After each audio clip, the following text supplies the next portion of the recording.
This series, examining how to be a successful owner-operator, is brought to you by Michelin Canada. Michelin, a better way forward.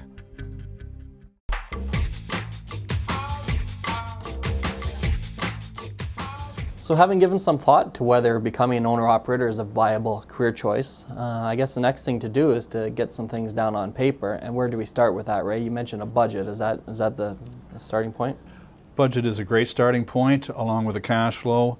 Budget should include all your personal expenses, again, your family obligations.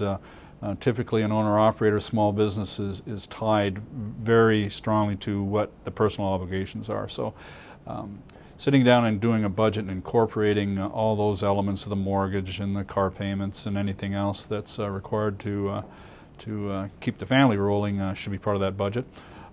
Along, of course, with an estimate of what the revenue is. You've done some homework and gone out and looked for carriers and looked at their pay packages and tried to decipher how many miles you'd probably get at that carrier, what the revenue is that would likely be coming in. So you determine what the revenue amount is, the personal obligations. Perhaps you've looked at their fuel surcharge program, likelihood of what your expenses are going to be for the maintenance and the operation of the vehicle. And then you see what falls out the end and try and determine how many miles you need on a monthly basis to break even. Obviously, if you're going to a carrier that offers 11,000 miles a month and you do your budget and you figure out that you have to do 11,000 miles to break even, then you probably don't want to be an owner-operator. But if you've got not too big of overheads on the personal side and you've bought an aerodynamic truck with fuel efficiencies built into it, you know how to drive it properly, maybe 75% of the available miles is what you want to shoot for as far as an operating expense would be, and that leaves 25% of the gross revenue that would be contributed to profit. Okay, so it sounds like it would be quite difficult to do this budget without first having an idea of who you might be working for. That's right. You have to decipher the revenue, and that can be a complicated thing. You've really got to keep your head about you. Certainly, it may look as though somebody who's offering another 5 cents a mile or another carrier would be the place to go, but then you need to get into all the detail and the deductions. The carrier that's paying another 5 cents a mile might not pay for plates where the 5 cent a mile less carrier does, or for U.S. border crossing decals, those types of things. So you really need to have a line item list of what the gross is and what that carrier pays for, and then of course you're looking for the net number.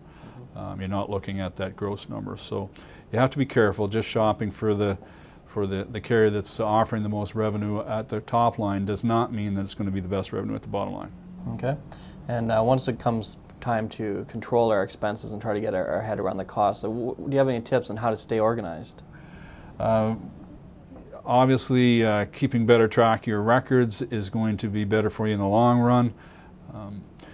The business services companies that are out there encourage, and I believe in just putting all these receipts in an envelope and get them in to that business services company so they can produce a profit and loss or statement for you, and compare that back to your budget, or do what they need to do for quarterly HST returns or any other objectives that you might have.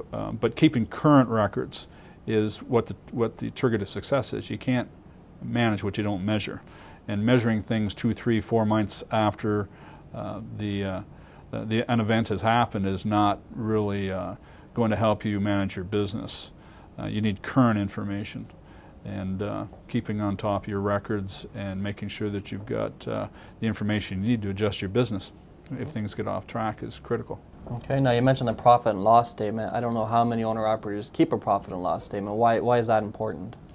Well, if you do a budget at the first of the year, which I highly recommend to anybody in any small business, you sit down and you've done your budget, you've figured out what the revenue should be, what your expenses are, and you've plugged in numbers for maintenance and for fuel and for all the variable and fixed cost items that go into a budget.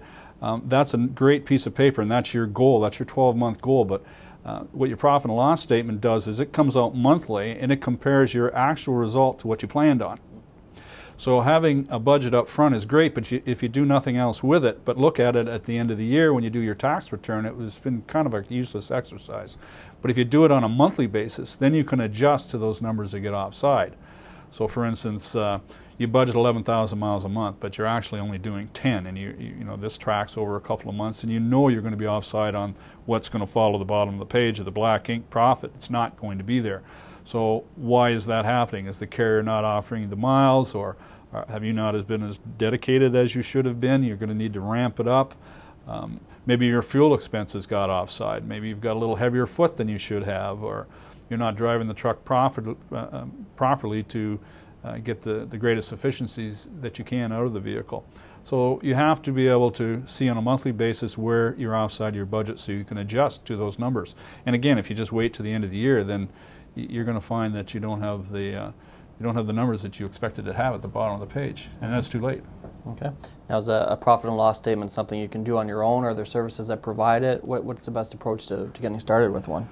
There's certainly services that provide it, and I highly recommend that owner-operators use those services. You could do it on your own. Obviously, people who are more, I guess, adept to knowing how to manage numbers and to putting spreadsheets together could handle those things. Typically, it doesn't happen. Anybody who's watching this who's a truck driver knows that when you get home, your priorities are typically your family and getting some things done around the house and getting prepared for your next trip. So to sit down with a month's worth of receipts and take the time that it takes to assemble that information and compare it to a budget, that discipline is hard to come by. So for the most part, owner-operators are far better served by having somebody who knows what they're doing do that comparison with them, and then have a conversation when it's done with them to see where things stand. So we've determined that becoming an owner-operator is viable. We've done our budget, but we still have to learn about how this business runs. Maybe that's a good topic to delve into for the next video. Great.